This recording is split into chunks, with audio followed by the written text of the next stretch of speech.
In the bustling streets of Chicago in the 1920s, where factories hummed and markets buzzed with energy, lived a salesman named Henry Alcott.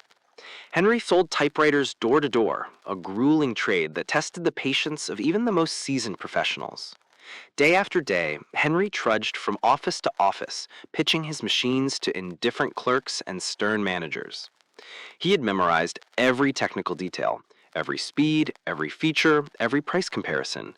Yet, despite his knowledge, his sales were abysmal. At the end of each week, while his colleagues returned with contracts signed and pockets full of commissions, Henry returned home empty handed, discouraged and weary. He began to believe he wasn't cut out for sales at all. One afternoon, after another string of rejections, Henry wandered into a small diner near the railway station. He slumped into a booth, his face heavy with exhaustion.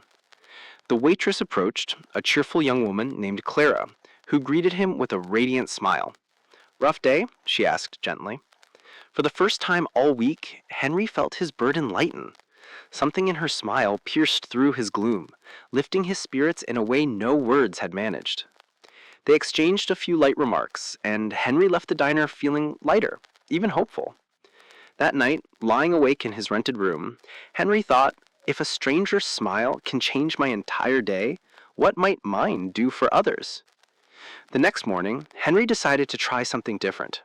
Instead of marching into an office with a grim, businesslike expression, he walked in with a warm, genuine smile.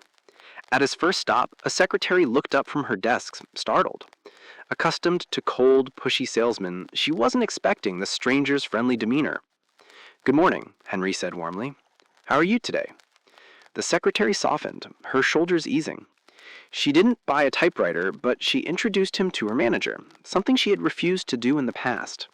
It was a small victory, but it felt like the first crack in a wall. Encouraged, Henry made smiling a habit. At every office, every shop, every home, he carried with him a quiet warmth that radiated in his expression. Soon, people began responding in kind. Clerks who once brushed him off now paused to chat. Managers who once barked no soliciting now invited him to sit. Doors that had been slammed shut opened wider than before. Henry's pitch hadn't changed. His typewriters were the same machines, his words the same rehearsed phrases, but something invisible had shifted. His smile told people, "I come not to pressure you, but to connect with you," and that, more than any technical specification, made them listen. One memorable day, Henry approached a large insurance company where he had been rejected twice before. The receptionist, a stern woman with spectacles perched on her nose, frowned as he entered. But Henry, instead of bracing himself for rejection, simply smiled and said, "It's good to see you again. I was hoping your day was treating you better than the weather outside." To his surprise, the woman chuckled. That laugh opened a door no sales strategy ever had. She waved him through to the manager's office. Within an hour, Henry walked out with the largest order of his career. As the months passed, Henry's fortunes changed dramatically. His sales soared, his reputation grew, and even his competitors noticed his transformation. They whispered, "What's his secret? Has he lowered prices? Does he offer better guarantees?" But the truth was far simpler. Henry had discovered that while people may resist facts, arguments, and figures, they rarely resist kindness.